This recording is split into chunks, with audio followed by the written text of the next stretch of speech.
네, 오늘 우리에게 주신 말씀은 사도행전 11장 1절에서 30절 말씀인데요. 다 읽기는 조금 어렵고 먼저 1절에서 5절 읽겠습니다. 1절에서 5절. 네, 사도행전 11장 1절에서 5절입니다. 자, 1절 읽을게요. 교독합니다. 유대에 있는 사도들과 형제들이 이방인들도 하나님의 말씀을 받았다 함을 들었더니 이르되 내가 모할레의 집에 들어가 함께 먹었다 하니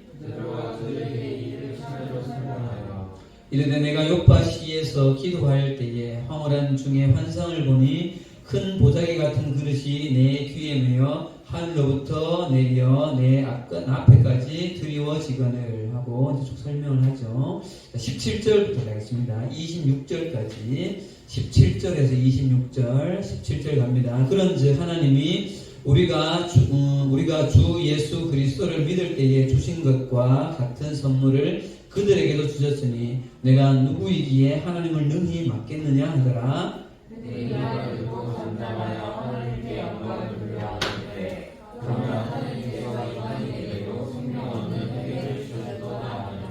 그때 스데반의 일로 일어난 환란으로 말미암아 흩어진 자들이 베니게와 구브로와 안디오까지 이르러 유대인에게만 말씀을 전하는데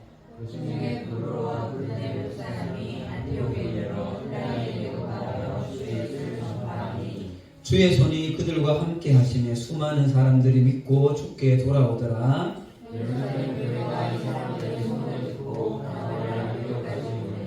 그가 이르러 하나님의 은혜를 보고 기뻐하여 모든 사람에게 굳건한 마음으로 주와 함께 머물러 있으라 고나니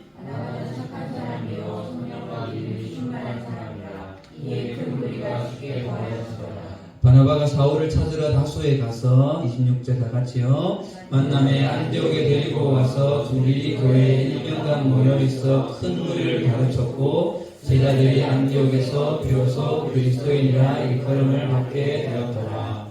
네, 반갑습니다. 한 주 건너뛰는데 굉장히 오랜만에 만난 것 같은 느낌이 드네요. 그죠? 내일 또 연휴죠. 내일 연휴가 지나면 12월 25일 크리스마스까지는 연휴가 없는 것 같아요. 휴일이었죠.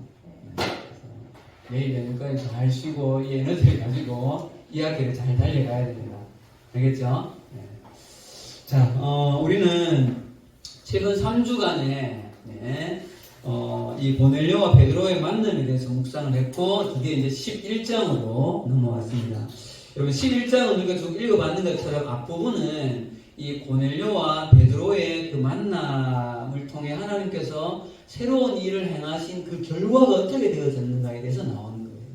그리고 19절부터 시작되는 후반부에는 이제 그동안 우리 몇 번 이렇게 짧게 봤죠. 안디옥 교회가 어떠한 과정으로 세워지는가 이런 내용이 이제 나오고 있습니다. 그런데 여러분 이 10장과 11장의 내용은 이 초대교회사에 굉장히 굵직굵직한 두 가지의 그 사건이 되어져요.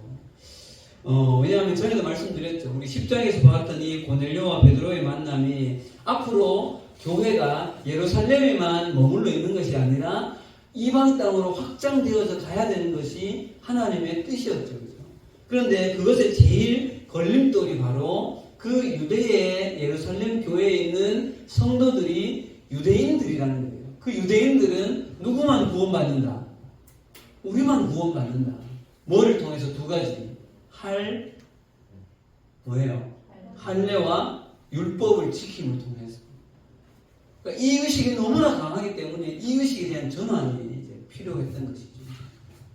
그 다음 두 번째는 19절부터 시작되어지는 안디옥 교회는, 안디옥 교회 하면 뭐가 떠올라야 돼요? 안디옥 교회 하면 뭐가 떠올라야 돼요? 복용은 그때 꺼놓잖아요. 안디옥 교회는 누구를 파송한 교회예요? 바울과 바나바를, 바울 선교 여행을 파송한 교회가 안디옥 교회예요. 그러니까 본격적으로 이방 땅에 복음을 전하기 시작하고 교회가 세워지가 하는 그 출발지가 바로 안디옥 교회라는 거죠. 그렇기 때문에 이 두 사건은 굉장히 중요한데 이 두 일이 오늘 우리 이 사도행전을 보면 어쩔 수 없이 서술을 하다 보니까 후반부에 지금 11장에 와 있는데 지금 그 19절에 보면 그때 스데반에 이르러 환난 당해서 이런 이야기 나오잖아요. 그죠? 그거는 몇 장의 이야기예요? 8장의 이야기예요. 그러니까 지금 이 일이 두 가지 사건이 거의 동시다발적으로 이루어지고 있다는 거예요. 그런데 놀랍고 재미있는 것은 좀 이따 살펴보겠지만 이 두 가지 일이 이루어지는 그 과정이 굉장히 다르다는 거죠. 네. 자, 오늘은 이 초대교회에 일어난 이 두 가지 일들을 좀 다시금 좀 돌아보면서 한 부분은 전에 이렇게 보았던 앞부분은 좀 중복되어지는 것도 있지만 우리 가운데 다시금 좀 돌아봐야 될 부분을 좀 생각해 보고요. 뒷부분에 안디옥 교회가 세워지는 부분은 하나님께서 일하시는 그 모습이 얼마나 다른가를 좀 보려고 합니다. 먼저 자, 고넬료와 앞부분에는요 베드로와의 만남이 실제로 어떤 열매를 맺게 되는가를 한번 보도록 합시다. 1절에서 3절입니다. 1절에서 3절. 자, 성경 보세요. 성경. 자, 1절에서 3절 같이 읽읍시다. 시작. 유대에 있는 사도들과 형제들이 이방인들도 하나님의 말씀을 받았다함을 들었더니 베드로가 예루살렘에 올라갔을 때에 할례자들이 비난하여 이르되 내가 무할례의 집에 들어가 함께 먹었다 하니.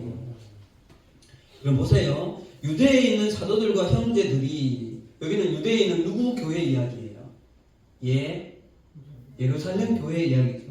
이방인들도 하나님의 말씀을 받았다함을 들었다. 이거는 누구 사건 이야기죠? 고넬료 사건 이야기입니다. 이것이 벌써 소문이 먼저 가죠. 항상 우리는 소문이 먼저 가서 예루살렘 교회가 고넬료 그 사건을 다 이미 듣고 있는 거죠. 자, 그런데 그 이후에 이제 베드로가 예루살렘에 이제 간 거죠. 그 일이 끝나고 나서. 그런데 우리가 생각할 때는 참 감사와 기쁨만 있어야 될 것 같은데 2절에 베드로가 예루살렘에 올라갔을 때 누가 가요? 누구들이? 할례자들이 베드로를 비난했다. 그 비난한 내용은 뭐 때문에 그래요? 무할례자의 집에 들어가 함께 먹어야 돼. 여기서 누구 집에 간 거예요? 고넬료의 집에 들어간 거죠. 고넬료의 집. 여러분, 참 생각을 해보면 이 일이 우리가 지금 생각하기에는 사실은 잘 이해하기가 여전히 좀 어려운 문제입니다. 물론 그동안 제가 많은 설명을 해서 이게 왜 그런지 조금 감은 오죠. 이제 아직도 감이 안 오는데 좀 감은 와요? 왜 지금 비난하고 있는지. 예. 근데 그럼 여기서 우리가 한 가지 생각해 봐야 될 것은 비난했던 이 할례자들이 어떤 사람이냐는 거예요. 그럼 잘 생각해 보세요. 당시에 그 예루살렘뿐만 아니라 유대사의 모든 사람들은 거의 대부분 무슨 종교의 사람들인가면 유대교 사람들인 거예요. 예. 그런데 예수님을 통하여서 지금 우리는 지금 여러분 종교가 뭐라고 말해요? 기독교. 유대교에서 기독교로 전환한 개종한 사람들인 거죠. 그죠? 여러분 기독교는 언제부터 생겼어요? 예수님의 승천 이후에 교회가 생기면서 시작된 것이 기독교인 거예요. 예. 그런데 여러분 보세요. 이 중에서도 이 할례자들이 이 베드로를 비난하는 데까지 강성이었던 사람들은 그 중에서도 할례에 대해서 여전히 강력하게 믿고 있고 또 할례 받는 것과 유대의 여러 전통들 율법을 뿐만 아니라 이런 것들을 굉장히 강하게 이거를 자부심을 가지고 지켜가고 있는 무슨 바리새파에 강하게 뿌리를 두고 있었던 사람들 중에 그리스도인이 된 사람들이 아닐까라고 추측하는 거죠. 예. 그래서 여러분 우리가 이들이 비록 그리스도인으로 유대교에서 기독교로 개종이 이루어졌지만 이 헬라파 바리사에 속해 있는 이 사람들이 여전히 이들 속에 얼마나 강력하게 할례와 그 구약의 율법과 그 미신화의 전통이 얼마나 강력하게 영향을 미치고 있느냐를 계속 좀 보게 되어지는 거예요. 예. 여러분 나중에 기회가 되어지면 이 유대교에 대하여서 여러분 한번 제가 좀 자세하게 좀 설명을 좀 해드릴 그런 기회가 이 말씀 속에서 좀 있으면 좋겠어요. 여러분 왜냐하면 여러분 이 유대교를 잘 이해하지 못하면 복음서에 왜 예수님을 그렇게 강력하게 이 유대인들이 핍박했는가? 그리고 여러분 보세요. 사도행전의 앞으로 지금까지도 그랬지만 이 사도 사울이 안디옥 교회에서 파송을 받은 이후에 여러 곳으로 다니면서 이방 땅을 다니면서 복음을 전하잖아요. 그렇죠? 거기에 계속하여서 따라다니면서 이 사울을 복음 전하는 것을 방해하고 핍박하는 자들이 계속하여서 이 유대주의자들이라는 거예요. 네. 그래서 여러분 이 유대교를 잘 이해하지 못하면 이 사도행전의 그 일어난 여러 일들을 깊이 있게 이해하기가 어려워요. 여러분 유대교가 언제 발생했을까요? 네. 이게 쉽지 않은 문제. 유대교가 언제 생겼는가? 네. 뿌리를 거슬러 올라가면 이성호 선생님 말씀하신 대로 이 아브라함부터 시작이에요. 근데 유대교가 종교화가 되어진 거는요. 보세요. 이 구약시대의 끝에 가면 다 포로로 가잖아요. 그죠? 바벨론에 포로 가고 그 다음 바사, 페르시아가 포로로 가죠. 그러고 나서 다시 다 귀환을 하잖아요. 그죠? 귀환을 한 이후에 에스라를 중심으로 다시 우리가 율법을 하나님 우리 가운데 허락하신 이 말씀인 이 율법을 강력하게 붙잡아야 된다는 이 신앙의 부흥 운동이 일어나요. 에스라를 중심으로. 그러고 나서 성경은 끝이 나죠. 메시아가 오신 것에 대한 예언을 하면서. 그러고 나서 신구약 중간시대 몇백 년이요. 300에서 400년 사이 되는 이때가 바로 이 유대교가 발생한 시점입니다. 그리고 이때에 보세요 여러분. 처음 율법이 주어졌던 그때와 지금 이 구약의 문을 닫은 이때와는 벌써 1000년 이상의 시간이 흘렀잖아요. 그러면 여러분 생각해 보세요. 우리도 이 법이라는 것이 과거와 현재 간에 이 하나의 법이 세워지면 사회는 자꾸만 변하기 때문에 이 법이 문자 그대로 계속해서 지속될 수 없는 법들이 있잖아요. 그럼 어떻게 해야 돼요? 이 법을 개정해야 되잖아요. 똑같은 거예요. 율법도 마찬가지로 지금 이 시대에 어떻게 이 율법을 적용할 것이냐에 대하여서 학자들이 연구해내는 거예요. 그런 연구자들이 가말리엘이나 이런 대표적인 탁월한 학자들이 있는 거죠.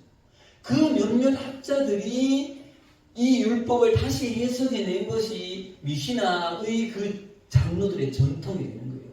그거의 대표적인 건 뭐예요? 이 유대인들이 지금도 지키는 토라 이런 것들이에요. 그러니까 이 율법을 재해석해낸 거죠. 이런 것들이 인간의 이 타락한 죄성들과 또 지위, 장로들의 전통과 공회 이런 것들이 제도화가 되어지면서 인간의 그 부패성과 어울리게 이게 섞여가면서 그 사회를 강력하게 지배해 버리게 되는 거죠. 그러니까 이들에 의하면 이들은 이 율법을 철저히 지키는 것이 그 구약에 우리 가운데 허락하신 그 하나님의 말씀을 잘 지키는 거예요. 그런데 하나님의 뜻은 어떻게 됐어요? 이것은 아니다라고 인간의 신실하지 못한 이스라엘 백성에 대해서 구약의 문을 닫고 하나님의 온 인류 역사의 구원과 하나님 나라의 회복 프로젝트는 완전히 방향이 바뀌죠. 누가 오시는 것으로? 예수가 이 땅에 오시는 것으로 바뀌는 거죠. 그런데 이들은 이것들에 대한 포인트를 이제 어긋나기 시작하는 거죠. 예수가 그리스도가 아니다. 이렇게 되어지는 과정이 바로 이 고넬료와 베드로와의 만남을 이루어낼 수밖에 없는 배경인 거예요. 왜냐하면 교회 공동체에만은 그 사상이, 그 믿음이 잘못되었다는 것에 대하여서 이 인식의 전환이 있지 않으면 교회의 확장은 이루어질 수가 없는 거거든요. 그리고 오늘도 지금 봐봐요. 기독교인이 되었다고 하는 사람들이 와서 베드로를 비난하잖아요, 지금. 근데 어떻게 복음이 전해지겠어요? 예.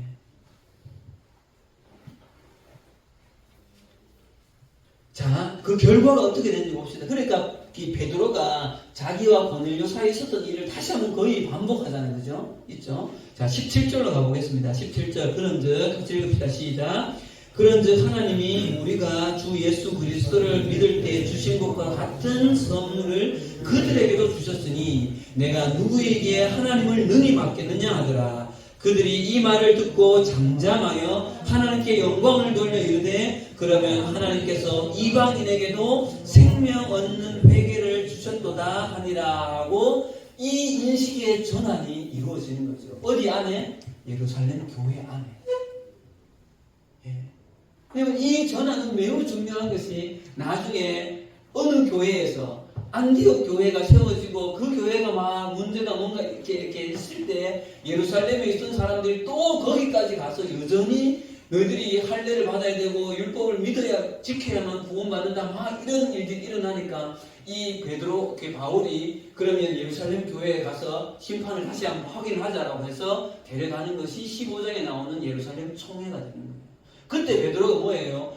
우리 조상들도 질 수가 없었던 이 짐을 어떻게 이방인들에게 지우려고 하느냐? 그거 아니다라고 선언하는 거죠. 왜요? 이 고넬료와의 사건이 있었기 때문에 그 일이 일어나는 거죠. 그래서 우스갯소리가 그랬잖아요. 이때 만약에 예루살렘 총회에서 이방인들도 율법을 지켜야 구원을 받는다 하면 지금 우리도 율법을 지켜야 된다니까요. 네.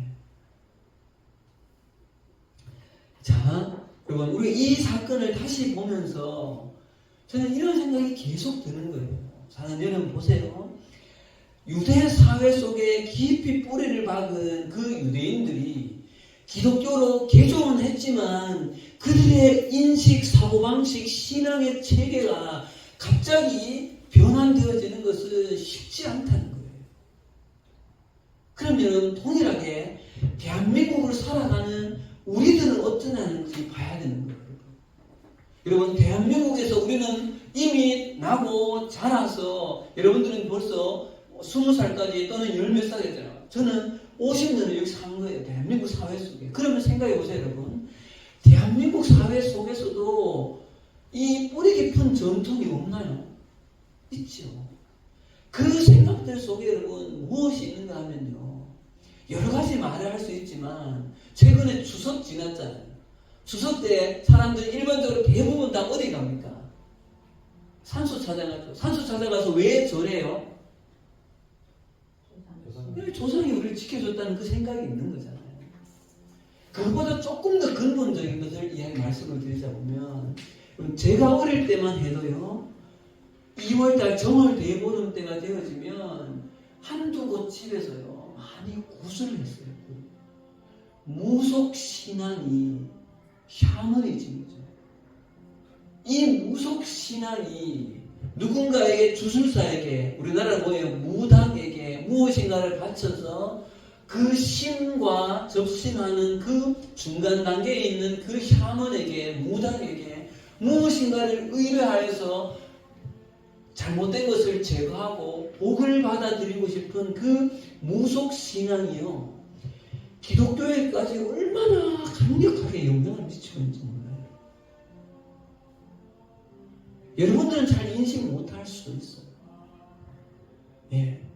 제가 어렸을 때만 해도 이런 일은 다반사해서 지금은 좀 덜하게 돼요.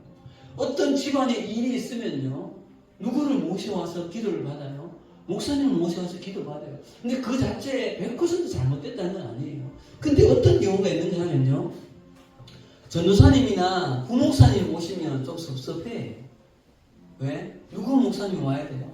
담임 목사님이 와야 되는 거예요.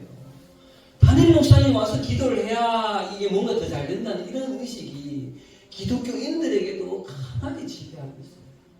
우리나라의 대부분의 종교는 다 그래. 기독교뿐만 아니라 천주교든 불교든 유교든 대부분 다 이 샤머니즘이 강력하게 영향을 미치고 있어요. 예. 물론 다른 생각을 생각할 생각도 있어요. 개업을 하면 담임 목사님이 꼭 가서 기도를 해줘야 하는 거죠. 예.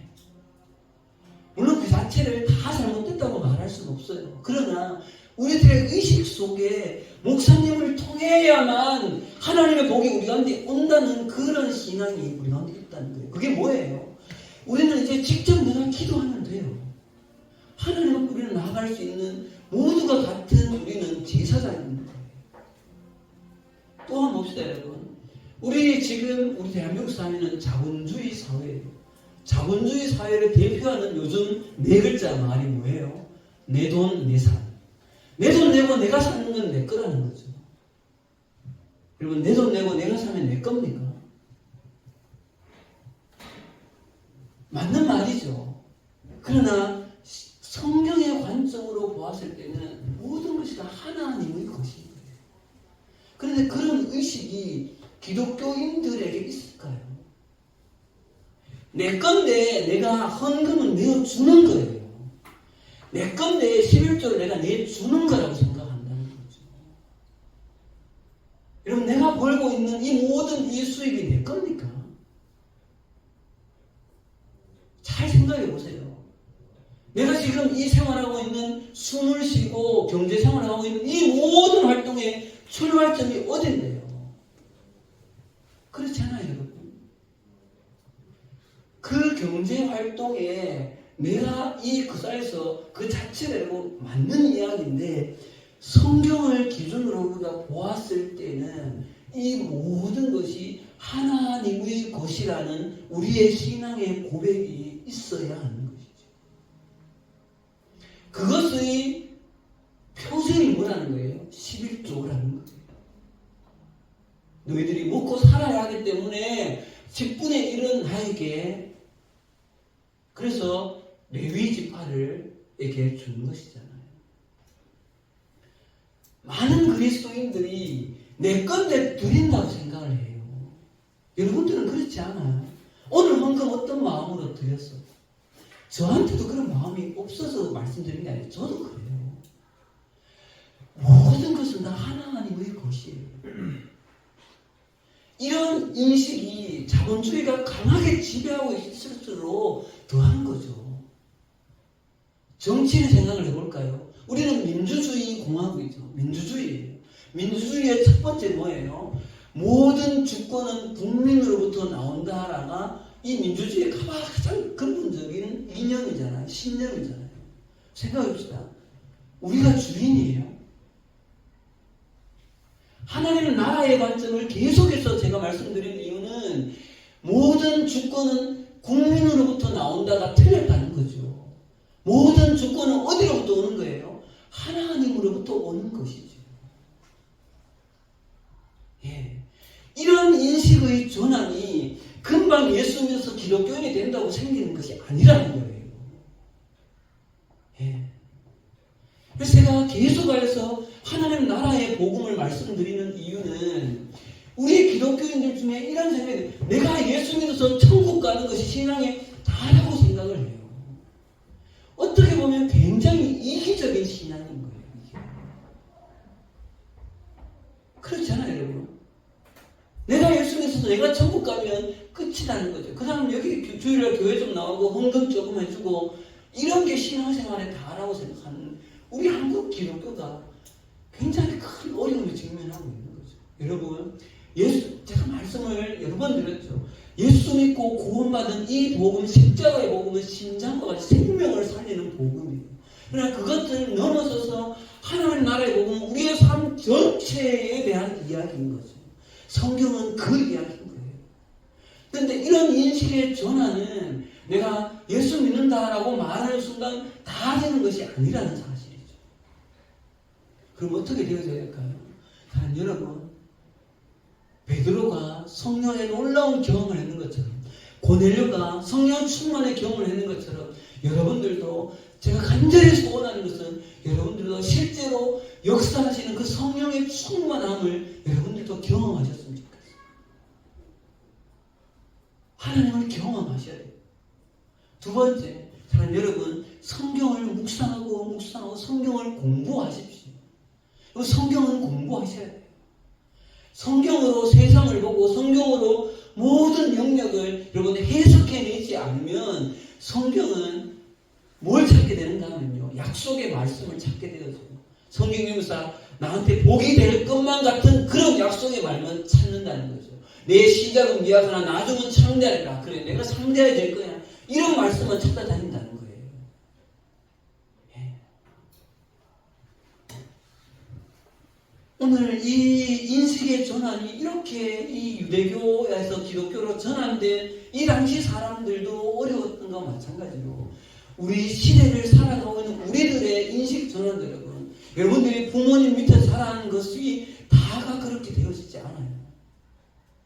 영적으로 하나님을 체험하십시오. 그리고 지적으로 끊임없이 성경이 무엇을 말하고 있는가에 대한 고민들을 계속해가면서 성경으로 세상을 해석해내는 이 패러다임의 전환이 이루어지지 않으면 예수님은 내가 예수 믿고 구원받는 것, 이 땅에서 예수 믿고 복받는 것으로 그치는 그런 그리스도인이 되어진다는 거죠. 자, 두 번째로 좀 가도록 하겠습니다. 19절입니다. 19절입니다. 자, 19절 가보겠습니다. 19절에서 20절. 이제는 안디옥 교회 이야기를 조금 하겠습니다. 19절에서 20절 시작. 그때 스데반의 일로 일어난 환란으로 말미암아 흩어진 자들이 베니게와 구브로와 안디옥까지 이르러 유대인에게만 말씀을 전하는데 그 중에 구브로와 구레네 몇 사람이 안디옥에 이르러 헬라인에게도 말하여 주 예수를 전파하니 주의 손이 그들과 함께 하심에 수많은 사람들이 믿고 주께 돌아오더라. 그럼 보세요. 8절에 아까 말씀드린 것처럼 스데반의 일로 그 8장의 일이죠. 사람들이 흩어졌어요. 베니게와 구브로 안디옥. 자, 지도 보세요. 어딘지 넘겨주세요. 자, 보세요. 베니게는 여기 조금 올라간 여기예요. 구브로서는 여기예요. 안디옥은 저 위죠. 이곳으로 흩어진 거예요. 그런데 재밌는 것은 구브로와 구레네 몇 사람이 안디옥에 이르러 구전에요. 베니게와 구브로와 안디옥에 이르러 유대인에게만 말씀을 전했다는 거죠. 왜요? 자기들 배경에서는 구원은 유대인만 받는 거니까. 유대인에게 전했는데 그 다음 재미있는 것이 이 구브로서, 여기 지금 사이프러스 섬이죠. 여기와 그 다음 구레네 몇 사람이 이 안디옥에 가서는 유대인이 아니라 헬라인에게, 이방인에게 똑같은 복음을 전하는데 하나님이 그들에게 역사하여서 그들도 예수를 믿게 되어졌다는 거죠. 이 소문이 또 예루살렘에 들려져서 누구를 급히 파송했어요? 바나바를. 그리고 바나바가 와서 이들이 들은 복음이 제대로 된 복음이고 확인을 한 이후에 이들을 가르쳤는데 너무 숫자가 많아지니까 혼자 할 수 없어서 다소에 가서 누구를 데려왔어요? 사울을 데려오는 거죠. 그리고 이제 가르치는 거예요. 그래서 거기에 세워진 교회가 안디옥 교회인 거예요. 자, 그런데 한번 보세요. 여기서 나중에 안디옥 교회가 조금 더 세워진 이 배경과 바나바에 대해서는 다음 주에 볼 거예요. 저도 이 부분을 다시 묵상하면서 한 가지 굉장한 차이점을 보는 거죠. 잘 보세요. 아까 구레네 사람 고넬료와 베드로와의 그 만남과 안디옥 교회가 세워진 것은 이 교회 사이에 초창기에 매우 중요한 역할인데 보세요. 초대교회 예루살렘의 대표주자가 누구예요? 예루살렘 교회 베드로지. 베드로는 여러분 당시에 엄청난 위치에 있었던 사람인 거예요. 왜요? 예수님의 수제자였기 때문에. 고넬료를 통하여서 이 예루살렘 교회의 인식의 전환은 이렇게 대표성을 띈 베드로를 통하여서 그 일을 하나님이 행하시는 건데요. 재밌는 것은 오늘 보세요. 이 안디옥 교회를 세우는 사람들은 구레네와 이 안디옥에 이르러 베니게와 안디옥에 이르렀던 이 스데반을 이르러 흩어졌던 사람들이 복음을 전했는데 이 사람이 누구라는 이야기가 성경에 있습니다. 없어요. 이들 통해 복음을 들은 사람이 안디옥에 가가지고 헬라인에게 복음을 전하였는데 누가 가서 복음을 전하였는지 그 사람들 이름 석자가 성경에 기록되어지지 않았다는 거예요. 그런데 매우 중요한 안디옥 교회는 그들을 통해서 세워졌다는 거죠. 그럼 보세요, 여러분. 탁월하게 유명한 베드로와 누군지도 알지도 모르는 무명의 그 그리스도인을 통하여서 안디옥 교회라는 교회사에 엄청나게 중요한 시작이 그들로 통해서 시작되어졌다는 거예요. 그럼 보세요, 여러분. 하나님이 일하시는 방식을 보세요. 이 두 가지 일은요, 동시다발적으로 일어난 일이에요. 여러분, 우리나라에서 여러분 이름만 대면 유명한 탁월한 목사님들이 계시죠. 그러나 저 시골에 무명의 그리스도인들, 어쩌면 더 많은 그리스도인들에 의해서 그들을 통해서도 하나님은 하나님의 일을 하신다는 사실인 거죠. 마찬가지로 여러분, 지금 우리 여기 보세요. 2, 4, 6, 8, 10명, 딱 10명이 모인 우리 남일교회 중고등부를 세상에 그 누구도 주목하지 않아요. 그러나 여러분, 하나님은 지금도 하나님 나라의 그 모자이크의 그림을 짜 맞춰가는데 큰 모자이크도 필요하지만 큰 모자이크 사이사이를 메워낸 작은 모자이크의 사람들도 지금도 찾고 계시다는 사실이에요. 예. 그렇기 때문에 큰 일을 한 사람도 필요하지만 작게 여러 하나님의 사람들을 통하여서 하나님은 하나님 나라의 큰 이 빅피처의 그림을 지금 조각으로 맞춰가고 계시다는 사실인 거죠. 중요한 것은 큰 일을 하느냐 작은 일을 하느냐가 중요한 것이 아니라 하나님은 그 일을 행할 한 사람을 찾고 계시다는데 그렇게 찾으시는 그 하나님 앞에 쓰임받는 자가 누구냐는 거죠. 간절히 바라기는 여러분들이 지금도 마찬가지로 여러분들이 성장해서 어느 곳에 어떤 작은 모자이크라도 하나님 앞에 되어져서 하나님 나라를 확장하고 교회를 세워가고 영혼을 살려내는 그 일에 여러분들도 여러분의 삶을 한 번밖에 없는 여러분들의 삶이 사용되어질 때 그만큼 값진 인생은 없다는 것이죠. 성경은 베드로를 많이 이야기하지만 안디옥 교회라는 교회는 이름 모를 무명의 그리스도인들에 의해서 세워지고 있다는 것. 우리도 그런 사람이 되어져야 되지 않을까요? 그런 사람을 지금 우리들 통하여서 주님은 찾고 있다는 사실입니다. 같이 기도하겠습니다. 하나님 아버지 은혜를 감사합니다. 주님, 초대교회에 일어난 이 굵직굵직한 사건들을 바라보며 정말 하나님의 일하심이 얼마나 놀라운가. 또한 하나님은 다양한 사람들을 통하여서 유명하건 또는 무명의 사람이건 또는 영향이 큰 사람이건 또한 영향이 작은 보잘것없는 사람이건 상관없이 그 적재적소에 하나님의 사람들을 통하여서 하나님 나라의 그 모자이크를 아름답게 만들어가고 있는 이 모습을 바라보며 우리 중고등부 친구들도 지금뿐만 아니라 앞으로의 삶이 하나님 나라를 그렇게 아름답게 세워가는 귀한 모자이크로 사용되어질 수 있도록 함께하여 주시옵소서. 예수님 이름으로 기도합니다. 아멘.